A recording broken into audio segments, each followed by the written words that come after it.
My name is Shawn Kirby. I am a hoofstock keeper. So my name is Cassidy Amerman, one of our education specialists at the Lehigh Valley Zoo. Hello, I'm John Rossi. I'm a touring drummer with a passion for animal conservation. When I'm on the road, I spend as much time as possible visiting zoos, aquariums, and conservation organizations. Now, I want to share those places with you. I'll be talking to keepers, vets, conservationists, anyone who can help me in my mission of connecting my people to animals through their people. Join me on my Rossifari. Hi, hello, how are you? Welcome back to the Rossifari podcast. All right, y'all, so we have a really fun interview today with two different keepers from the Lehigh Valley Zoo. We have a hoofstock keeper and an education specialist, and it's fun to talk about kind of the way that their careers are similar but different, things that they both have to do and things that, you know, one does or the other or whatever. And yeah, I'm pretty excited to share that with y'all. But before we get to it, a couple of quick reminders. Make sure that you do hit subscribe so you don't miss any episodes of the podcast. Make sure you're following along on the socials at Rossifari Pod on the TikTok machine. And don't forget that you can support the podcast for as little as $3 a month by going to patreon.com/Rossifari.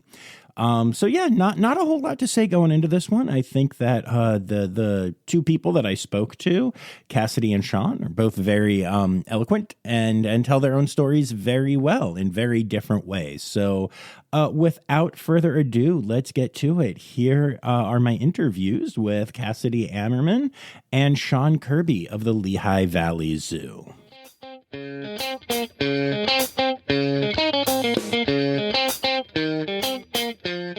We do a lot of the booking of all of our programs. So that means when school groups come to us, when we go off sites and private encounters as well. So we handle all of those things. And then we also write all of our curriculum and our programming. So that includes summer camps and field trips. We do all of that. And then we also run said private encounters. And then we also do a lot of animal training with all of our friends, our reptiles, our mammals, our birds. That's probably a pretty big part of our job, especially in the off season. I work with a whole bunch of animals, not all hoofstock. It's kind of a little mix, but mainly hoofstock. That includes our big ones like our giraffes, our common eland, our oryx, our zebras. And then we also have an owlad. We have, blanking now, 2 emus, an ostrich, wallabies, and kangaroos. So it's kind of a big mix, but it's a lot of them. And I just do a lot of their husbandry, the enrichment, doing a lot of training with some of our animals. So we have a lot to do every day, and it's usually a very busy day of just doing all sorts of random things. Very cool. So I have to tell you, I have a new rule in my world. And you mentioned that you saw my tree kangaroo backpack and that you're a fan of tree kangaroos. I've decided that it is inappropriate to refer to red kangaroos or gray kangaroos or whatever as just kangaroos while we have tree kangaroos. So from now on, I will ask you to please refer to them as ground kangaroos for everyone. I can do that. Thank you. Yeah. I'm trying to start the movement. I like that. I like it. But that's awesome. Very cool. So let's start off by talking about a little bit about what brought y'all to Lehigh Valley Zoo. So yeah, Cassidy, go ahead. So what our journey is? Yeah. Okay. What, when you were a little kid, did you know you wanted to be a zookeeper and what was your education and, you know, all that stuff? Yeah, of course. So originally I did not want to be like a zookeeper or educator. I actually hated public speaking. Very awkward. But don't worry, you still are. I am. Y'all, I have to tell this story real quick. So, okay, so for those of you listening, so I knew that I was going to be interviewing Shawn today, and then Cassidy kind of came into the room and was like, "Do you need more people or no?" And it was very clear that you wanted to be on the podcast, and she's nodding, and I was like, oh, this is and Danny DeMarco, who you guys know and love and have heard multiple times, was was like, oh no, we're good. And I was like, that's not acceptable. So we made fun of Danny for ruining everything. And now Cassidy is here. So you've gone from afraid of public speaking to now forcing your way onto a podcast against our will. No, I'm kidding. We're glad to have you here. But no, that's awesome though. That's really cool. So go on with your story. So yeah, I knew I wanted to work with animals. So I was like, oh, I'll just be a vet, because I kind of thought that was like my only option. So I went to school to be a veterinarian. That's where I started. So I started to do a lot of stuff with vet, or tried, but then it seemed like the world was like, no, you're not going to do that. Because I tried to like shadow, do internships, but everything kind of fell through. But I went to school with a lot of people who wanted to do and like work in zoos. So I was like, let me intern at a zoo. Let me see if I can do that. And I applied here in their animal care department, and they accepted me. And I was like, wow, this is a lot of fun. I actually want to do this instead. So I switched my major and started to do that. But then I was like, maybe I can do a wildlife vet. So I switched it back to my original major. And then I was like, actually, vet, still a lot. Not as fun as I think it's going to be. And then I did the education internship here, and was like, okay, this is actually a lot of fun. Switched my major again. I'm a very indecisive person. Couldn't tell. Yeah. And then did an animal care internship at a different facility and decided I definitely want to do zoo work. I've tried it at both facilities, enjoyed it either way. And then the director of our department, Cher, they needed someone to fill a part-time position, and they remembered me from my internship and called me back, which was really cool to fill that part-time position. And then I just kind of waited it out until full-time opened up, and then they offered me that position as well. So now I'm here and they can't get rid of me. Nice. That's awesome. What was the other facility that you interned at? Yeah, so I interned at Elmwood Park Zoo. Oh my God, I love Elmwood Park Zoo. Yeah. I'm going there tomorrow for some interviews. Oh. Yeah, I lived in Ardmore for a couple of years, and so I went to Elmwood Park regularly. I have a great relationship with them. So yeah, I had never heard of either zoo until I interned there. Nice, that's cool. Yeah. And I know that Lehigh Valley has like a whole lot of people who intern here end up getting jobs here, which I find to be very special. It's really cool. So that's nice. I like that you're part of that progression. So that's awesome. Shawn, how about you? So when I basically like grew up outside, doing everything outside, always loved animals. Never thought I would go into this field at all. I always wanted to be a biologist or something like that, or a scientist. As I said in like a 6th grade yearbook, I just have scientist. So I knew I wanted to do something with animals or outside, but I didn't know what. And so then when I started getting into college, I went to Penn State for a wildlife fishery science degree, and still thought I wanted to do biology, wildlife science, something like that. And then I did an internship at my local nature center, and they have exotics. So it's like 40 different exotic species. And so got doing husbandry there. And I was like, this is really fun. I kind of like this more than doing data collection and all that. And I was like, I don't know if I want to do education or not, because I don't like public speaking. And then I slowly fell in love with doing education there and slowly worked with more species. So I did that for 2 years, 3 maybe, something like that. And then I went to the Penn State's main campus where I moved 3 hours away from home. And so I couldn't be there anymore, but I started doing a work study at Shavers Creek Environmental Center, which is Penn State's zoo or nature center, which is like the best facility ever. Love it there. Got so much experience.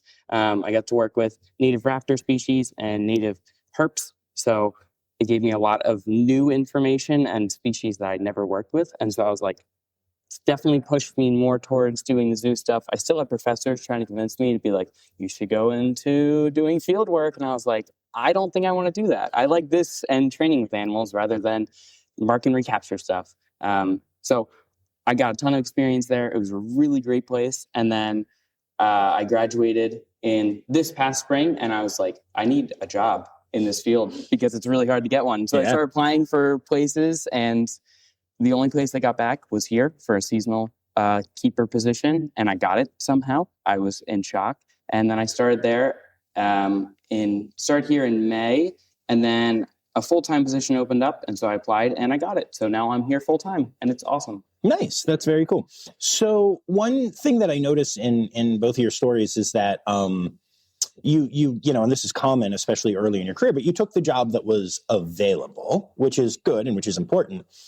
But it makes me wonder, what animals are you most passionate about? Like, if you could choose to work with any species or group of animals, what would you choose? Oh, I would want small mammals. I love small mammals. Would kill to work with them full-time as a keeper. And marsupials from Australia. I'm a huge nerd for Australian marsupials. Also love herps. Big herp fan. I like the animals that don't get a lot of attention, and I want to give them that attention. So I love I've never worked with giraffes before this, and they're awesome, but I still love the small guys that are just so cool and no one knows about them. And I can be like, hey, there's this really cool thing that you never knew existed. And it's kind of cooler than a giraffe. So I just love those small guys that no one really knows about. Yeah, that's awesome. I think the thing that I'm like the proudest of as far as like raising awareness is I've had a video with between TikTok and Instagram over 10 million views of a tree kangaroo just eating. And the number one comment was, what is this thing? And I got to go in and explain to so many people that this species exists and that, no, they are different than the ground kangaroos and just all the things. Like, what an amazing honor to bring awareness of this incredible species to so many people. You know, It's just so cool. That's why I really like all the little animals. Even especially just in Pennsylvania, we have so many really cool animals that like I got to do education with, on like eastern hellbenders and wood turtles. Like wood turtles are so smart. They're so smart. Cool. Yeah, the one I worked with, his name is George. That's such a cool turtle. He target trained like a champ. Such a great ambassador. But like those guys that no one knows exists, even just in your woods around you, are just like, we need to tell more people about this so everyone knows how awesome they are. Yeah, absolutely. Yeah, no, totally. So how about you, Cassidy? So since working in education, I've definitely become a bird person. I just think that with birds, the relationship is different between each bird. It's just a whole new ball game of what you're going to get. So far, I haven't worked with a lot, but I feel like it's very much a they choose you, not much of a you choose them. They're a very relationship bird, which I really, really enjoy.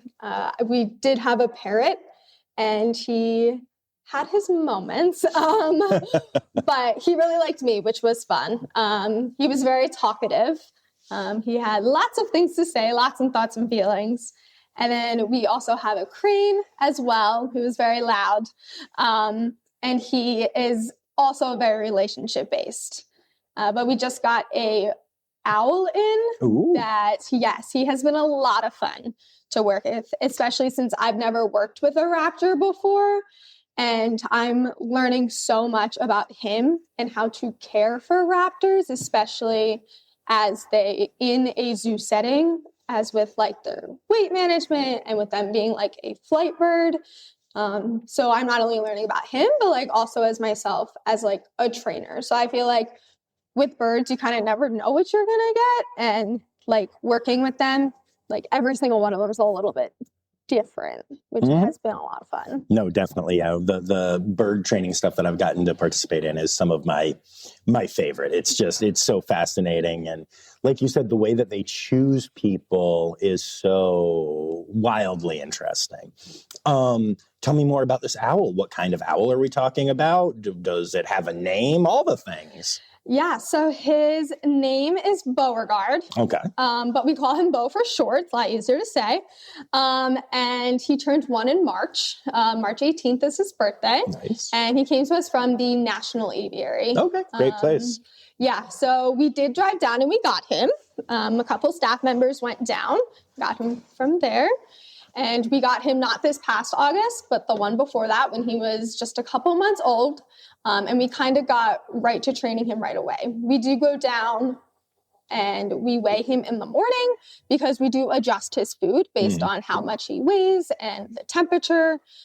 So we do adjust his food and how much he gets every single day. That is weight management because we do want to keep him within a certain range that kind of changes around the year. It's very complicated. I'm still learning how it works, to be honest. But right now, he's our most voluntary animal that we have. We do a lot of voluntary things with our animals for programming, and he is definitely the most voluntary. So to start with our training sessions, and we train him twice a day, and he has to come over to the perch, and then he has to step up onto like the glove, and he gets all of that equipment on that you see with like falcons and everything like that when you go places. He gets all of that equipment on, which has been a lot of fun to like learn how all of that So works. we're talking like telemetry stuff? He doesn't have any of that. With him right now, he's done really well in our exercise yard. So he's done well with that. And some outdoor programs, he does well. We're still learning indoors because roofs are a little scary. Fair. But the eventual goal is to do flight stuff with him. So I'm just trying to understand. So what are you actually like putting on him at this point then? Yeah, so he has, they're called anklets. Oh, okay, So he has those, and then the jesses that we thread through, and then we have like the leash. So there's like a long leash that's not like connected to anything, and then there's the short leash, which is connected to the glove and the jesses. So it's been a lot to learn all of that thing.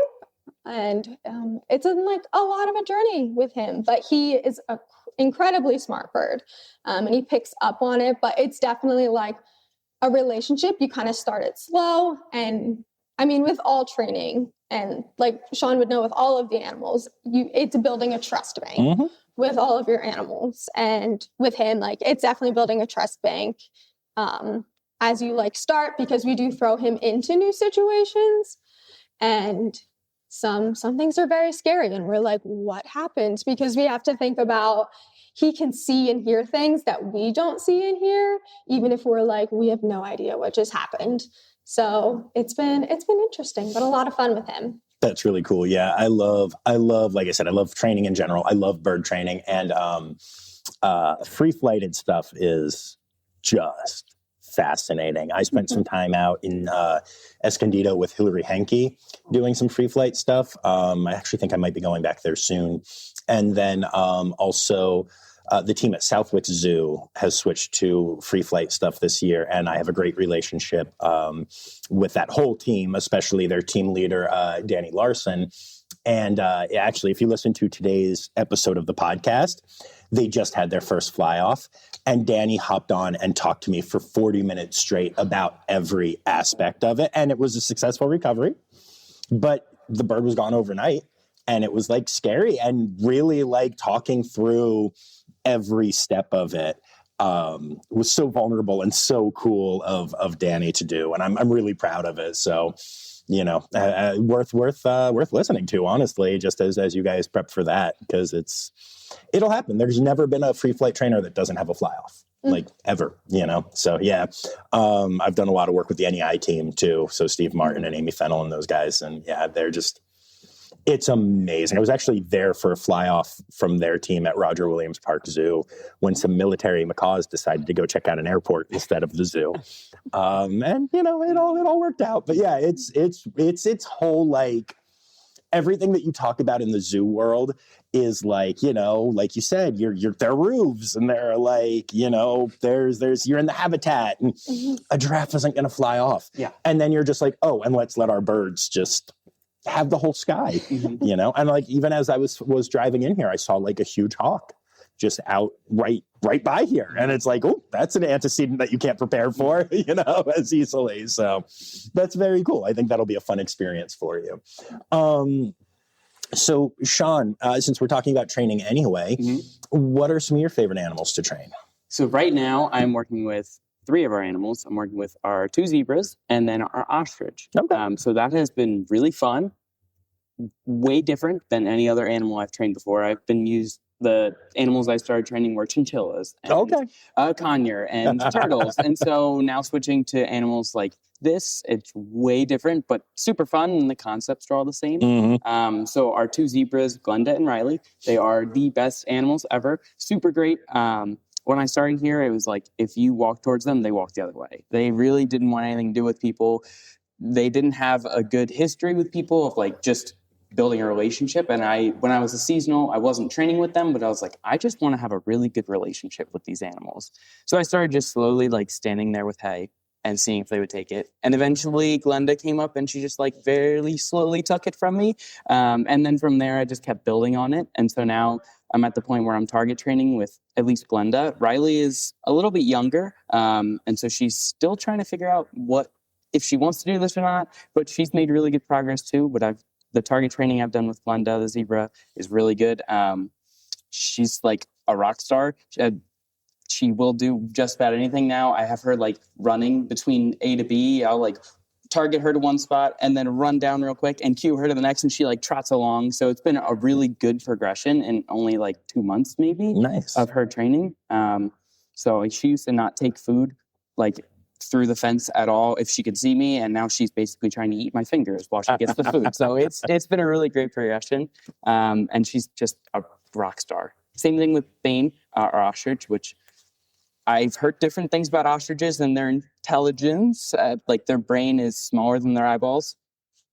I think he's a super smart bird. I don't know if people in the ostrich training world will agree of how smart they are, but he's super smart. The target training, like he eats everything.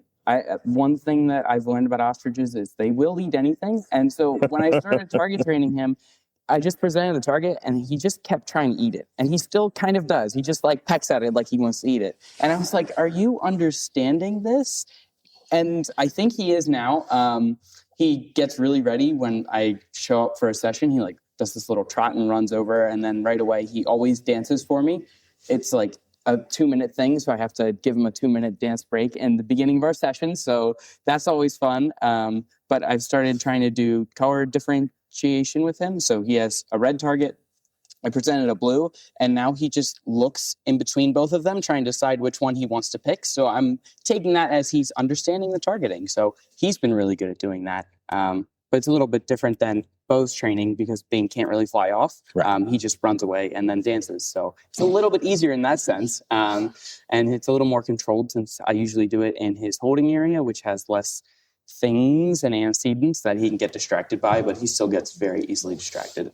That's fair. That's fair. Ostrich, I mean, I always think, training is obviously the study of one animal, right? And I think with anything, you can have smart animals and dumb animals within a species.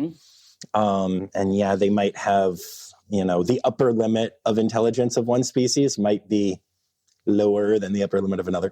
But I've met a bunch of ostriches and they have some wildly different personalities and wildly different. I mean, I think the most scared I've ever been by any animal coming at me, and I've had my fair share of animals come at me doing this for 5+ years now, was an ostrich. Yeah, just yikes. And yet at the same time, I've danced with ostriches and like had them be like, there was one that lived at the Virginia Zoo for a while, and I know it had some issues. Like it wasn't just a small brain thing, but it was a small broken brain, but a beautiful animal. But it would walk with me like a puppy anytime I would hang out with it. Yeah. And we would just walk together, and I was like, this is adorable. Yeah, that's kind of what Bane does. Nice. He just follows you around. If you're just walking past exhibit, you just see him trot over, and then he just follows you until he can't anymore. And then he usually tries to dance and be like, come back.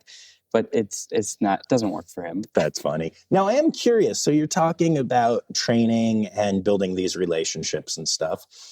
And especially with the zebras, I'm curious. So it sounds like you're having success building your relationship. Have you yet tried to, I know there are different terminologies, I'll say handoff, like targeting behavior to other keepers, other trainers, stuff like that? Or is it still just based on your relationship right now? So my goal for right now is just me. But within the next week or 2 weeks, I really want to try to get other keepers to train with them, because from what I've seen so far of just having people stand there or like give them a snack, they don't really care. Nice. They're like open to doing whatever. Glenda, who's one I'm really mainly trying to focus on getting targeted, so I can have her targeting with another keeper, and then I can work with Riley, who's a little bit more, not fearful, but nervous about wanting to come up. So she's going to take a little bit more fine tuning to get her actually coming close, but she's doing really good. So I want to pass Glenda on and have her working with a keeper while I work with Riley. And then I also really want to get our interns training with them, because I think that it would be a really cool opportunity for them to just be able to say they got to train with a zebra. Like, that's the coolest thing in the world. I think it's awesome, and I train with them every day. Right. So I think that'd be really cool to just get our interns doing that as just experience. They're the next generation of keepers coming into this. I think we need to teach them as much as we can about how to train, how to do this and do it the right way, and just get them that cool experience, because that's what I got as an intern and doing volunteering work study stuff. Like, I got to do some really cool stuff, and I just want to keep passing that along to anyone I can, because I think it's the coolest thing ever.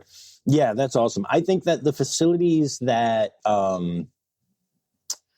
are aware of that and know that, like, you can, I mean, you have to, again, it's just like any training, it's the study of one individual, but for the people who are good for it, you need to let them get some hands-on stuff and teach them and all of that stuff. I've talked to volunteers at some facilities that have volunteered for years and have never had a hands-on moment with an animal, or been taught a single training term or husbandry thing or anything like that. And it's like, you know, and again, maybe there are some people who shouldn't be too, and I'm aware of that. Like, that is fair. But I think it's important to build that relationship with everyone. And I think that sometimes there's the problem of, like, at some facilities, it's keepers and trainers, and the trainers don't like look down even at the keepers a little bit. Or like, you do husbandry, we do training. And then at other facilities, it's like keeper, trainer, whatever you want to call it, is all one team. And then like,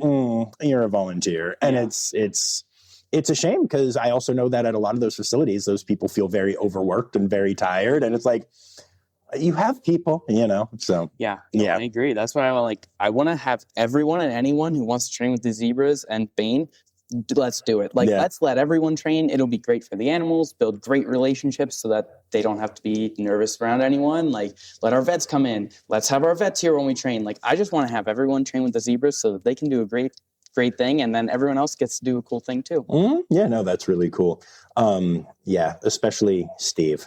Dr. Mark should get to do all the things, because he's just the best. He's on Safe Ride Panda's leadership team with me, and I love that man so much.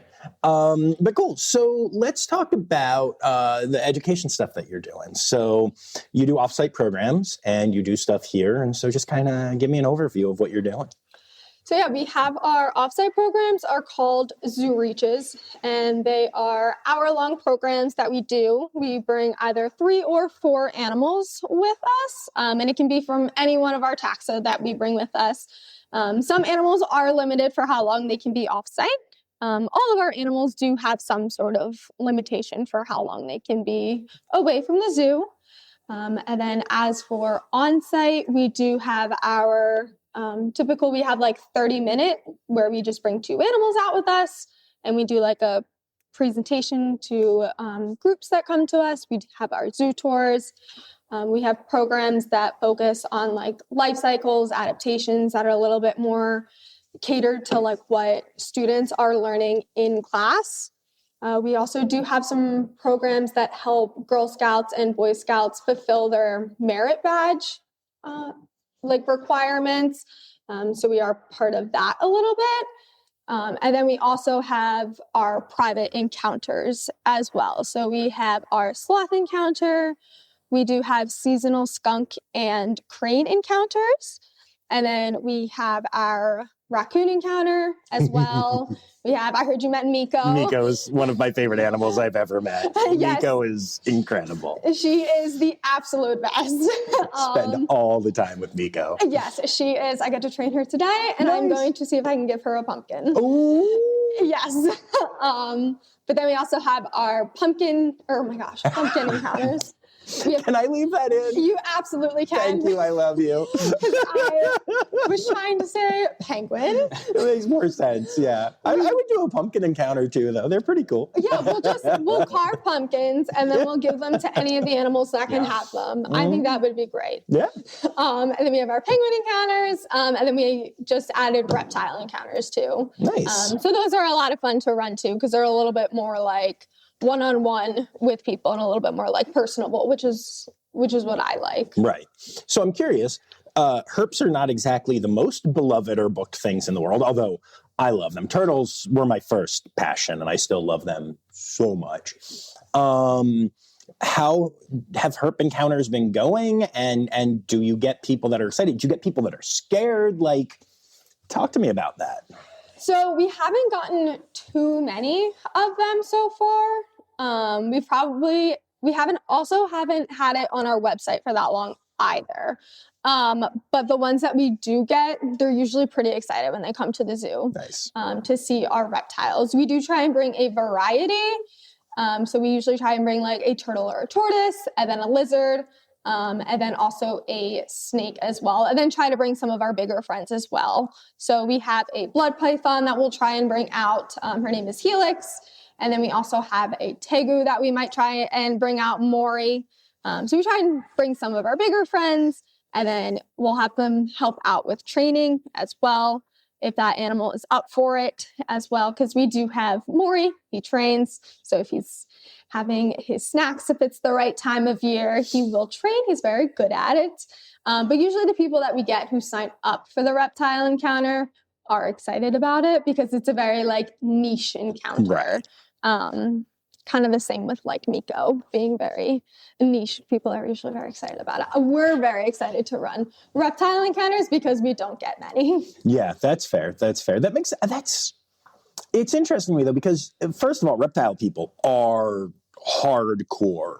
Like I would imagine, and correct me if I'm wrong, but I would imagine that the reptile people are like, when you're like, so this is and half of them are gonna be like, yeah, we know. Not only do we know, but we can tell you more about this than you can tell us, even if that's not true. Am I right on that? Not literally saying that they're condescending, but that they're coming in with that attitude of like, I know reptiles. Let me play with them. Oh, 100%. Yeah. There was one encounter where I was like, yeah, let's have a great time. I'm just here. Your encounter, I'm just here.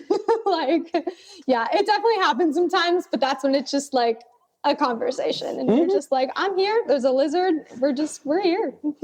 Yeah, that's always fun. I get to meet lots of animals doing this, obviously.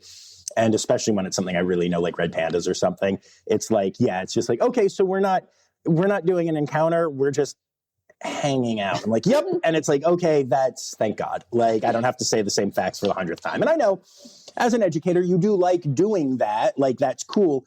But it also has to be nice to be like, oh, okay. Or like to have someone really appreciate what they're seeing as opposed to just like, so when does this turtle come out of its shell? What does it look like then? Mm-hmm. Yeah. So that's cool. That's very cool. What is your favorite type of encounter to do? Either like the individual ones or like an in-school or like, reptile. Is it a specific animal or what's your favorite thing to do? My favorite is probably our raccoon encounters. I just think it's the most interactive, and I feel like since it's such a niche encounter, I feel like the people that you're doing it with are always like the chillest. They're really cool. And it's just a very like relaxed encounter. I feel like it's a lot of like conversation with people. So I think that's my most fun encounter to run. And then 2 days ago, I did do a program with college kids, which was fun because it's just very out of the ordinary. So people came in and then got to meet college kids? So, yes, they got to meet college kids. That's awkward. Wow. What were you educating about that? No, tell me about that, though. That's really cool. So, yeah, they came in. We did a tour of the zoo, and it was conservation-based as opposed to the typical, like, let's meet the animals and everything. But then they did, like, that typical Animal Kingdom program, the 30-minute, like, they meet two animals that we usually do for, like, our grade level kids, which I still love doing those because that's where you can be like fun and silly with them. But with the college kids, you just get a whole different group of questions that you're kind of like, wow, that's a really good question that like I never really thought of. And then you can also like, it's a whole different type of fun that you can have with them. Like it's a whole different type of like sarcastic, and you can kind of joke with them, which is like, sarcasm is my type of humor. Yeah, same. Yeah. Very cool. So what do you remember what college it was or what? Yeah, it was Lafayette College. Okay. But we also have Del Val that comes, which is where I graduated from. Cool. So it's kind of fun when they get to go because I'm like, can I do that program? Nice. That's awesome. Very cool. Cassidy, if there's one thing that you could tell everybody listening about one of the animals that you care for, what would it be? Oh, that's a really good question. And Shawn, it's coming to you next. Oh man, you're giving him time to think. Oh. Yep.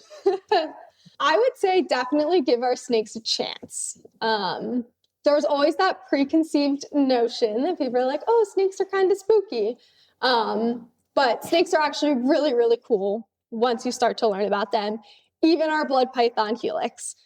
She's about 6 feet and she weighs about 18 to 19 pounds. Nice. But she's really, really cool. So I would say definitely like, hear us out. Give the snakes a chance. No, Heard, you don't have to convince me. I love snakes. I've met so many cool snakes. I don't think I've ever met a blood python. I have to wander over there after this. That's pretty darn cool. Yeah. 6 foot snake is a lot of snake, but I like that. That's really cool. How about you? So I think looking at animals as individuals rather than just, this is one species, they're all the same, because just the animals I work with, like we have 2 giraffes, Josh and Tattoo, completely different individuals. Everyone might just look at them and be like, oh, look, there's giraffes. They do the same thing all day. That couldn't be more wrong because they are so different. Just individuals, like in a herd mentality. We have 7 oryx and each one has very different personalities, even though they kind of act as a herd.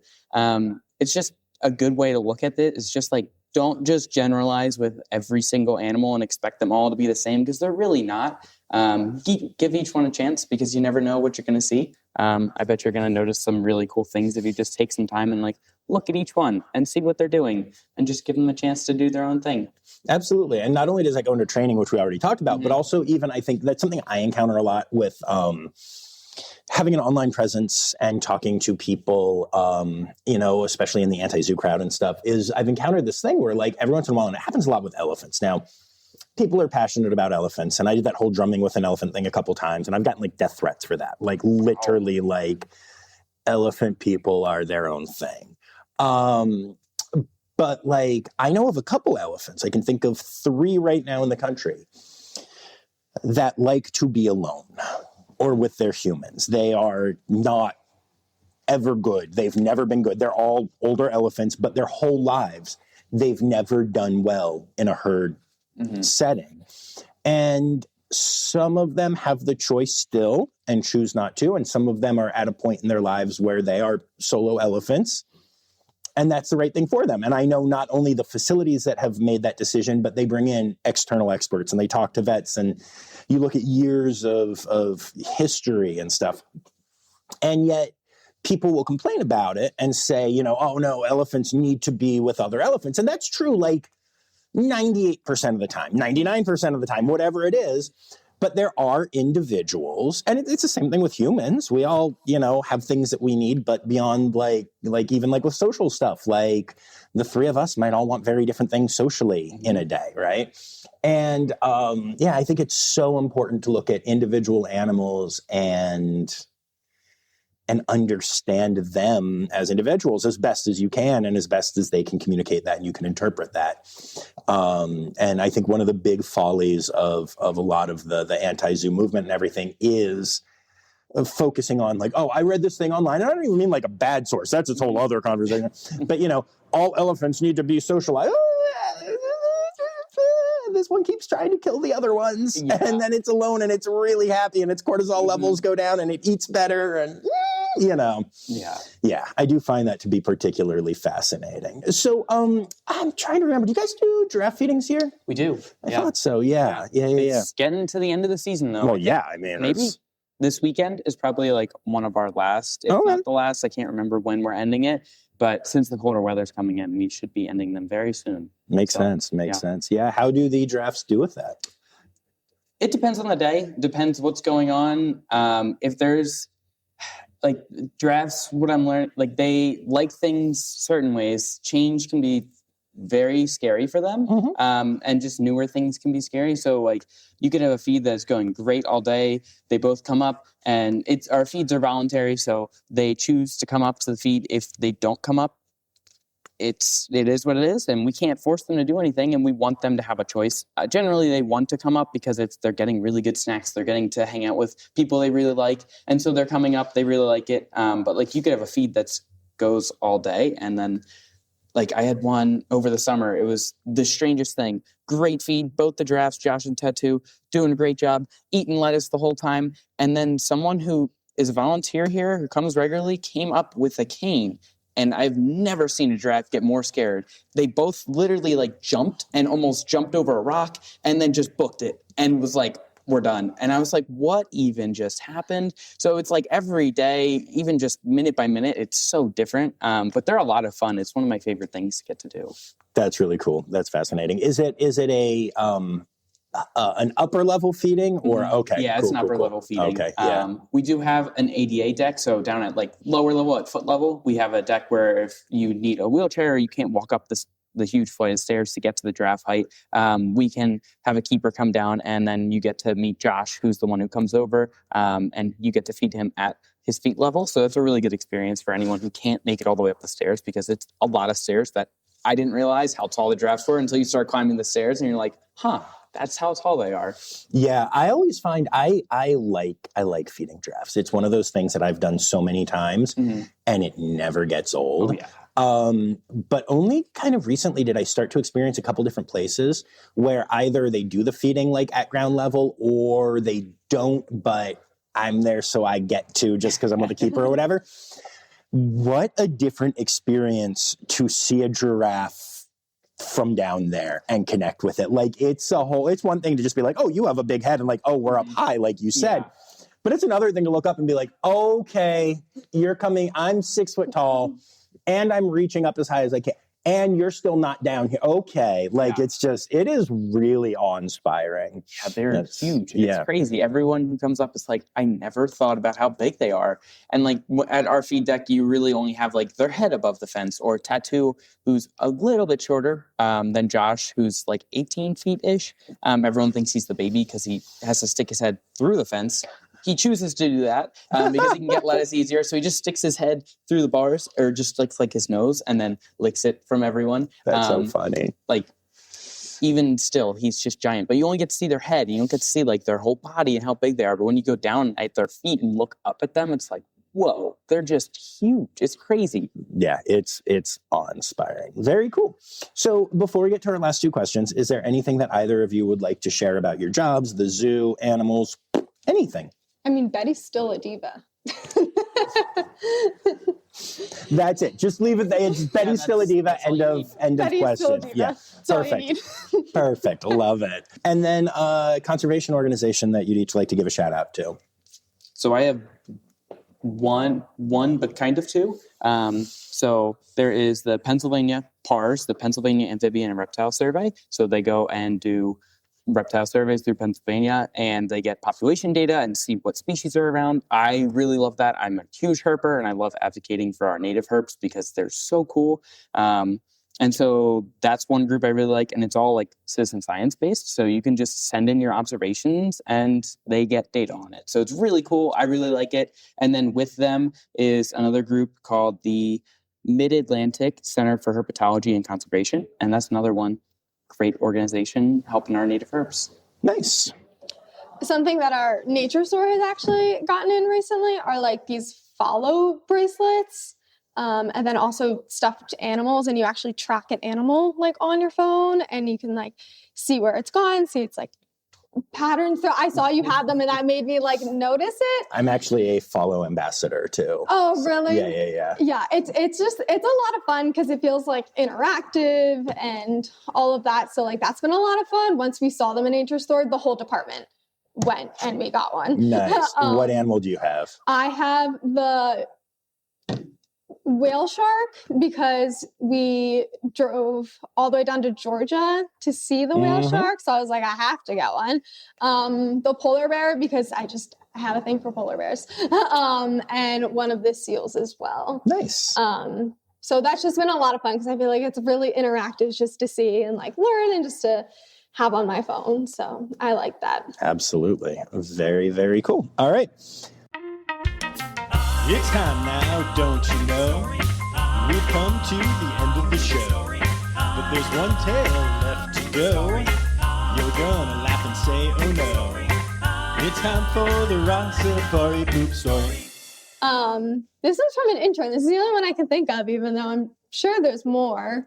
I mean, cleaning bird crates is always rough, especially our crane, because you have to get inside of the crate. Right. But as an intern, it's in our giraffe barn, actually. Yeah. Where? So, okay, walking into like the day stall, which is like the big stall, right? Yep. So the mats get slippery sometimes, at least for me. I'm not the most graceful person. I just full on slipped before it was clean. And my parents did not let me sit on the furniture before I showered. Just my whole leg was just covered. So that was not super fun. That's gross. Especially since they do routine in the morning. So, of course, it was just the rest of the day in the summer. So that was fun. Lovely. So mine is kind of like a collection of stories from one animal who has a habit of going to the bathroom every time you bring him out for programming. At the nature center I first worked at, the Barn Nature Center, there is a rhinoceros iguana named Dino who is an amazing ambassador, super great. He's like I've been saying he's 15 for like 4 years now, so he's probably older than that. But he's really great. He's basically a puppy dog, but every single time you bring him out for programs, it is a guarantee that you have 20 kids sitting on the ground and he just everywhere. It just goes all over the ground, and then you have 20 kids screaming that he just pooped all over the ground and everything is showing, and it's just great to have to explain that to so many kids. Yeah. Fantastic. Awesome. Well, thank you both for doing this.